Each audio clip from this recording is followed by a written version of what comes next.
Olá pessoal, sejam todos bem-vindos a mais um episódio do CompoCast, o seu podcast semanal sobre composição musical e outras coisas. Você já sabe, nós estamos aqui apoiados pelo SECAM, a quem nós agradecemos imensamente o apoio que nos é dado aqui na produção dos episódios do CompoCast. Eu também quero agradecer, especialmente a vocês que têm ouvido os episódios, que comentam, que interagem com a gente. Essa interação, essa relação nos fortalece e assim a gente continua seguindo aqui no nosso caminho de criação, desses episódios e dessas provocações do campo da composição musical e esses campos que orbitam assim a criação musical. Pois bem, pessoal, o episódio de hoje tem esse título, A Estética da Instabilidade, uma previsão de Leonard Meyer. Esse episódio está baseado num capítulo de um livro do Meyer, E esse livro ele se chama Music, the Arts and Ideas, Patterns and Predictions in 20th Century Culture, ou seja, música, as artes, as ideias, padrões na cultura do século XX. E este é o título do 9º capítulo desse livro, A Estética da Instabilidade. Neste episódio também nós iremos ouvir duas obras de um compositor muito importante do século XX. Eu estou falando aqui de Edgar Varèse. E nós ouviremos a peça Ionization, que uma tradução seria ionização, uma tradução para o português. E ouviremos também de Varèse, a Hyperprism, que seria um hiperprisma, Ambas são peças para grupos de câmara, E cada uma tem uma formação diferente e também foi composta em um momento diferente da vida do Varèse. Bom, eu não vou falar tanto sobre o Varèse, nós dedicaremos um episódio, sobre o Varèse muito em breve, mas acredito que essas duas peças vão colocar assim em evidência, essas duas peças do Varèse vão colocar assim em evidência, aquilo que a gente vai poder perceber, que o Meyer coloca nos seus textos, ou melhor, nesse texto aqui, ok?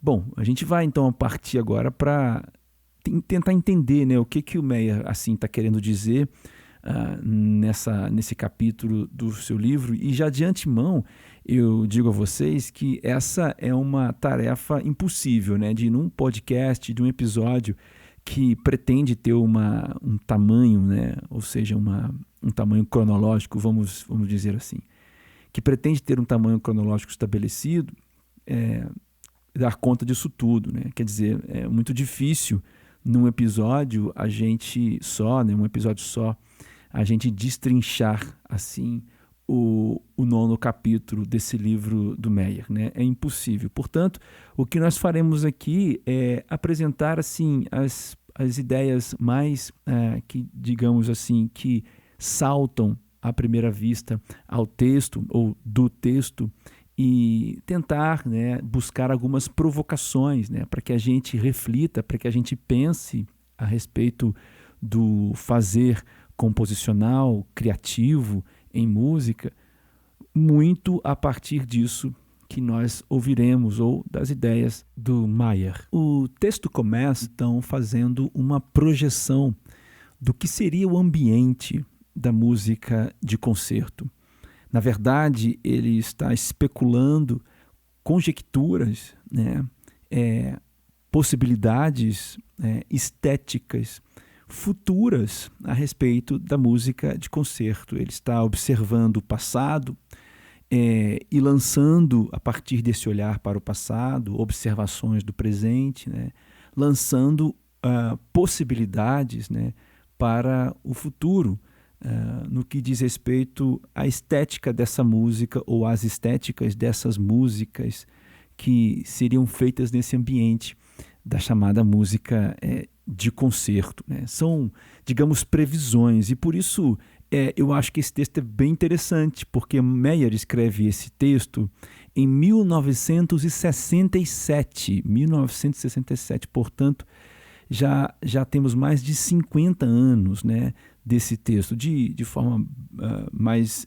específica, nós estamos hoje em 2025, então nós temos aqui 58 anos após, né, a escrita, essa previsão do Meyer.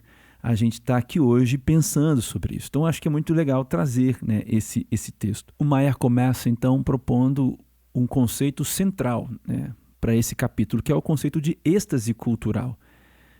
Meyer propõe que a cultura ocidental ela está entrando num período assim, de êxtase flutuante. Isso seria mais ou menos um estado dinâmico de equilíbrio, onde os múltiplos estilos e tradições artísticas coexistem sem que uma substitua definitivamente a outra ou as outras. Essa condição representaria ou representa uma ruptura fundamental com o paradigma de um certo progresso linear que dominou o pensamento ocidental, né, desde o século XVII. Um pensamento linear de desenvolvimento, né, e de progressão mesmo da música, né? Então, a êxtase ela não quer dizer inatividade, né, ou estagnação, né, do ponto de vista da produção musical, mas sim uma situação onde as mudanças ocorrem em ondas que ele chama de cíclicas, né, com diferentes estilos barra estéticas, talvez, crescendo em popularidade, em momentos distintos, mas isso tudo sem eliminar as alternativas existentes, né? Essa flutuação constante cria ou criará ou criaria, né, segundo o Meyer, um panorama cultural diversificado e pluralístico, onde as tradições antigas e as inovações contemporâneas elas poderiam, né, coexistir simultaneamente. Então, a êxtase cultural, esse estado de êxtase cultural, é esse estado de movimentos cíclicos, né, onde existem movimentos que estão em voga e depois não estão, e eles são múltiplos, né, e acontecem ao mesmo tempo, não eliminando um ao outro, né? Isso provoca uma deslinearização, digamos, do progresso da música, né, histórico, né? E aí depois o Meyer vai apresentar outros dois conceitos que são muito importantes, né? Que é o conceito de um formalismo analítico que está presente dentro desse estado de êxtase, e outro conceito é o conceito de transcendentalismo particularista. E explicando mais ou menos os dois, seria algo desse tipo. Assim, o formalismo analítico ele representaria uma abordagem científica e objetiva à arte, né? Onde o artista é visto mais como um descobridor do que como um criador expressivo, né? Aqui entra muito bem a ideia do analista, né? E essa perspectiva equipara a arte a uma lógica, digamos, formal, ou uma lógica matemática, porque ela enfatiza a construção sistemática sobre, a despeito, né, melhor dizendo, da inspiração pessoal, né? Então, os artistas formalistas trabalham com construtos, né, abstratos, teorias e modelos, buscando soluções elegantes para problemas artísticos específicos. Essa ideia do formalismo analítico está muito presente, por exemplo, em obras, em peças, em atitudes composicionais que se baseiam em sistemas de composição, né? Por exemplo, a modelagem sistêmica, ou então qualquer outro, digamos, modelo de composição que se baseie, né, na construção lógica mesmo, né? E aí a gente tem aqui um embate entre a figura do compositor herói e gênio, né, divinamente inspirado do século XIX, né, e as posturas do século XX, né? Há de se entender aqui, você há de convir comigo, né, que o século XX é um lugar de muitos descobrimentos, é um lugar, quando eu digo lugar, é um lugar no tempo e na história, né? É um lugar temporal e um lugar do espaço também, né? Ou seja, é um lugar no espaço-tempo onde esta postura formalista, ou seja, um lugar onde a lógica matemática fundamenta todo o pensamento, né, ou toda a construção de conhecimento, ou a grande parte de construção do conhecimento, haja visto, né, todo o progresso científico que foi alcançado durante o século XX. Mas, em contrapartida, assim, né, o Maier ele traz também essa postura transcendentalista, né, particularista. Bom, esse transcendentalismo particularista, ele enfatiza a realidade concreta da experiência sensorial num sentido mais imediato, né, rejeitando esses construtos abstratos e essas categorizações conceituais. Então, ela é oposta ao formalismo analítico. Mas para esses transcendentalistas, apenas os fatos particulares e as experiências, né, sensoriais diretas, elas são genuinamente reais. Então, assim, teorias, né, hierarquias e hierarquização de processos composicionais, né, são extrapolações artificiais e que distorcem, né, ou distorceriam, né, nossa compreensão do mundo. Então, essa corrente ela promove a percepção objetiva e desinteressada, livre de preconceitos culturais e categorias, digamos, pré-estabelecidas. Então, esses transcendentalistas, né, ou transcendentalismo particular, busca a experiência, né, ou experimentar a estranheza real das coisas, despojando-se assim, de qualquer outro preconceito, sabe, de qualquer outra fórmula interpretativa tradicional, né? Mas, paradoxalmente, apesar da ênfase na novidade da percepção ou do processo da percepção, essa ideologia também favorece a êxtase, aquela êxtase que nós falamos no início aqui, né? A êxtase cultural, porque ela remove a pressão por mudança baseada na expressão individual. Então, tanto uma quanto a outra, né, tanto uma abordagem formalista analítica quanto uma transcendentalista particularista, né, ambas estão promovendo aquilo que o Maier vai chamar de êxtase cultural. O formalismo, né, porque acaba categorizando, né, os processos de composição a partir de hierarquias ou sistematização ou a lógica, e daí nós temos vários processos que são imbuídos, né, de valor lógico, e a outra porque estabelece no indivíduo o território, né, para a própria experiência. Na verdade, uma percepção muito fenomenológica, né, de que o valor da coisa está na experiência, e essa experiência, obviamente, subjugada ao território de existência do sujeito, né? Então, acaba-se que tanto uma quanto a outra, nós promoveríamos, né, esse estado de êxtase cultural, ou seja, esse movimento cíclico, onde várias e várias estéticas estariam dinamicamente, né, coexistindo.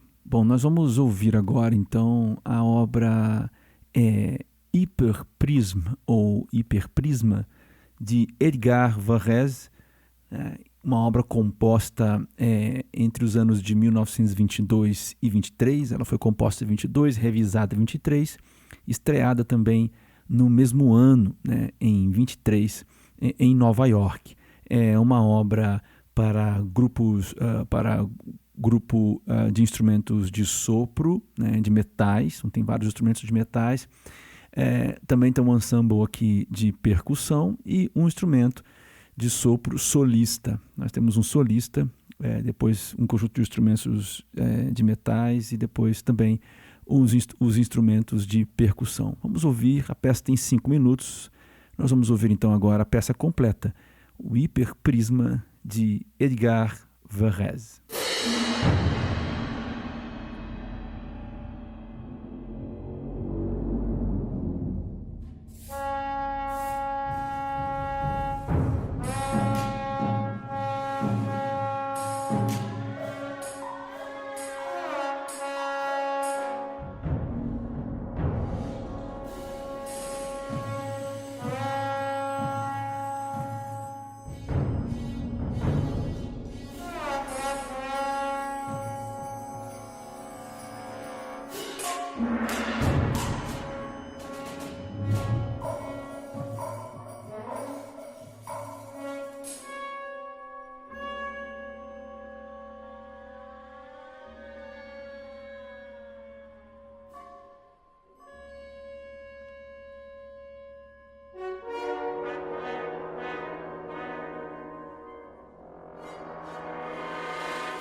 Pois bem, o Maier continua nos envolvendo, né, no seu texto, nesse texto maravilhoso, né? Inclusive, vou deixar aqui na descrição desse podcast, tá, a referência desse livro para que você o adquira. Aconselho você a ler o livro todo, que é fantástico, né? Na verdade, Maier dispensa apresentações. Bom, retornando aqui, retomando as ideias de Maier nesse livro fabuloso, a gente viu então essas duas posturas básicas, né? Digamos, a postura formalista analítica e essa transcendentalista, né? Particularista, que estaria permeando, né, esse organismo dinâmico que vai gerar esse ar de êxtase cultural.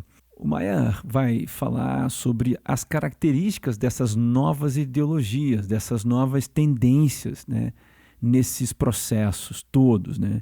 E aí essas ideologias, elas podem estar tanto em um espectro quanto no outro ou em outros, mas elas possuem características similares. Nós não teremos tempo para falar de todas essas características aqui, mas eu vou traçar algumas para nós aqui. A primeira que ele nos traz aqui, o texto nos traz, é a ideia da antiteleologia ou da não teleologia. Bom, a teleologia, dentro da filosofia, né, o campo da filosofia que explica o propósito, o que quer explicar, né, o que quer dar conta, né, do propósito das coisas, ou para que as coisas servem. Né? Agora, observe que ao delimitar, né, o propósito de algo ou de alguma coisa, acaba-se também delimitando o processo, né, de criação da coisa. Né? É como se eu dissesse para você, né, uma caneta ela serve para escrever, né? Uma caneta serve para escrever. Então, criar uma caneta, né, que ela seja ao mesmo tempo uma lanterna, né, uma chave, ela também escreva, ela também me informe as horas, ela também sirva de celular, ela também sirva de GPS e etc, etc. Ou seja, essas inovações, elas vão determinando novas teleologias. Você compreende a partir desse exemplo assim, bem básico, né, que eu dei aqui. Então, no campo da produção da música, ou da produção musical, ou da criação musical, melhor dizendo, dizer que algo serve e estritamente serve para alguma coisa, ou determinar uma finalidade restrita a alguma coisa, é determinar também o processo de criação. E nessa sociedade, nesse meio, nesse tempo, nesse lugar de tempo / espaço onde se vive essa realidade da êxtase cultural, existe uma tomada de posição muito consciente, né, de não teleologia ou de ser antiteleologia, né? No sentido de que não há o esforço, ou na verdade há um esforço em não determinar a função das coisas, a finalidade das coisas, uma vez que o sentido da coisa está restrito, né, à própria subjetividade, à particularidade do sujeito. Se a posição é transcendentalista, particularista, né, então ela está encerrada no sujeito, e a finalidade é algo muito secundário, terciário, né, é algo muito assim irrelevante para a própria experiência.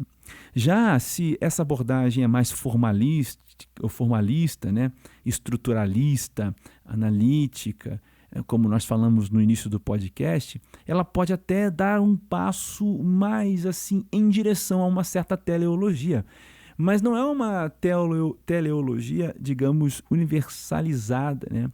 Ela é também, né, ela acaba sendo regida, né, digamos, regrada, né, pelas leis da lógica que compreendem aquela própria experiência. Isso é muito prático e é muito assim natural, né, da matemática em si, porque nós podemos descrever coisas com os números que talvez não compreenda a realidade ou não retrata a realidade. Esse é um bom exemplo, né? Nós podemos escrever coisas matematicamente, podemos dizer assim, que não podem ser representadas, ou que não são representadas, ou que não são, digamos assim, né, vistas e digamos, provadas na natureza. No entanto, elas obedecem uma certa lógica. Então, quando a gente faz isso, né, quando a gente toma essa posição, essa atitude que se tem desta maneira, é também uma atitude não teleológica, porque acaba por não inferir a uma certa prática ou a um certo objeto uma finalidade, uma funcionalidade que o generalize em toda a sua aplicação, né? Outra característica que o Maier traz é a dissolução da distinção, né, entre arte e natureza. Quer dizer, essas ideologias contemporâneas elas tendem a minimizar ou eliminar a distinção tradicional entre arte e natureza. O transcendentalismo absorve a arte na natureza, tratando as obras artísticas como objetos naturais, que simplesmente existem. E já aquele formalismo que nós falamos lá no início, ele absorve a natureza da arte, tratando ambas como construtos humanos para compreender e organizar a realidade, né? Isso fica claro, né? E essa convergência elimina critérios tradicionais de avaliação estéticas, ou avaliações estéticas, melhor dizendo, baseadas na imitação da natureza ou na transcendência do natural. Como resultado, a valoração artística deve encontrar novos fundamentos, tipicamente na elegância formal e na habilidade técnica. Ou seja, esse caminho da dissolução, da distinção arte na natureza é mais um caminho, né, que vai promover esse estado, né, de êxtase cultural. Outra característica, né, seria a impessoalidade e a objetividade, porque tanto o formalismo quanto o transcendentalismo rejeitam essa expressão pessoal como objetivo artístico primário, né? Essa impessoalidade ela se manifestaria de diferentes formas, né? No formalismo, por exemplo, ela vai se manifestar através da construção sistemática, né, desse sistema, ou seja, desse sistema regido, né, pela qualidade lógica. E no transcendentalismo, ela se manifesta a impessoalidade e a objetividade pela percepção desinteressada. E aqui a percepção desinteressada não é no sentido de não querer perceber, né, mas uma percepção desinteressada de criar digamos, uma teleologia, ou de ser obediente, né, a uma teleologia, né, pré-determinada, né? Então, a impessoalidade ela favorece a êxtase cultural, segundo o Maier, porque remove o individualismo como força motriz, percebe? Como força motriz da mudança artística. Quer dizer, o que vai promover a mudança artística não é o indivíduo, né, mas sim a simples existência de um processo de escuta, né? E quando artistas não buscam expressar suas personalidades únicas, a pressão por inovação estilística, ela diminui substancialmente. Isso faz muito sentido, porque é exatamente esta ideia que é presente nos séculos passados, o que causa essa ideia de linearidade, né, na história da música, né, e do desenvolvimento do pensamento musical. Ou seja, quando artistas buscavam expressar as suas personalidades, né, acabava que existia essa pressão por inovação. E é justamente o que não acontece nesse momento, né, digamos, nessa sociedade, né, que o Maier prevê, que vive, né, debaixo de uma êxtase cultural. Vocês vão ouvir agora um pequeno trecho da obra Ionização, do Edgar Varèse. Já essa obra, né, Ionização, ela foi composta um pouco depois da primeira que nós ouvimos, né? Foi composta entre 29 e 31 e é talvez uma das obras mais importantes e mais famosas do Edgar Varèse. Aqui tem uma ideia de desenvolvimento que tem a ver com o processo de ionização molecular, né? Ele faz uma ligação com essa ideia, né? com essa imagem, né? Com esse processo, e daí então ele compõe a sua obra. É uma obra muito importante porque ela desafia a questão formal, a própria questão estrutural, né? E assim como o Maier estava prevendo, né, e estava escrevendo naquele tempo, já alguns anos antes, o Varèse já vivia exatamente isso, né? No momento onde tantas estéticas estavam a surgir e surgindo, Varèse não é diferente. E essa música ela vai trazer para a gente assim, muito bem um exemplo prático disso que nós estamos conversando. Nós ouviremos um pequeno trecho, então, da obra Ionização, de Edgar Varèse.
vai continuar o texto dele, né, falando sobre o pluralismo, né, e vai dar ainda muitas outras características, né, desse momento de êxtase cultural a partir, né, do que ele vai entender como pluralismo, né, o olhar para a música feita no passado, o que seria o presente, o que esperar do futuro. Mas essa conversa a gente vai deixar para um próximo episódio, quem sabe uma parte 2 desse mesmo episódio. Mas de maneira conclusiva, assim, já fechando então o nosso episódio de hoje, o que é interessante perceber é que o Mayer prevê, né, esse momento de êxtase, né, cultural, esse movimento onde múltiplas estéticas estão acontecendo e, segundo o Mayer também, esse é um movimento que não será revertido, né? Ele será assim daqui para frente, né? Mas não evitando, né, e nem deixando de lançar também o olhar para o passado, né? Mas sempre no sentido da promoção de novas estéticas, né? E esse ambiente sempre é um ambiente orgânico, né? Um ambiente dinâmico, onde essas estéticas todas estão coexistindo a partir dessas características todas que nós dissemos aqui, mas que sempre estão também em seus movimentos cíclicos particulares. Haveria também um público, né, sempre fragmentado, né, haveria também uma fragmentação cada vez maior do público, né? A gente não poderia mais categorizar o público como sempre historicamente categorizamos, né? O público seria cada vez mais fragmentado, né? E Mayer ainda continua dando outras previsões, né, para os anos que viriam e que se confirmaram, né? Podemos dizer assim, também como conclusão, que aquilo que Mayer disse se realmente concretizou nos dias atuais. Bom, eu espero que este episódio tenha causado em você provocações, boas provocações, e que você saia daqui deste episódio desafiado. Se você quiser colaborar conosco com o podcast, nos ajudando a comprar novos equipamentos, a seguir produzindo, enfim, você pode acessar lá no apoia.se/compocast, mais uma vez, apoia.se/compocast, e nos apoiar com qualquer quantia. Assim você está nos ajudando a permanecer aqui e promover esses episódios, essas provocações. Olha, gente, muito obrigado por vocês estarem comigo aqui até esse momento, nesse episódio que passou um pouquinho, né? É um episódio um pouco longo. A gente continua falando sobre essa mesma ideia, tentando finalizar um pouco essa ideia ou essa visão do Mayer no próximo episódio. A gente se vê lá, fiquem todos bem, tenham uma ótima semana, um abraço e um beijo grande. A gente se vê na próxima, tchau.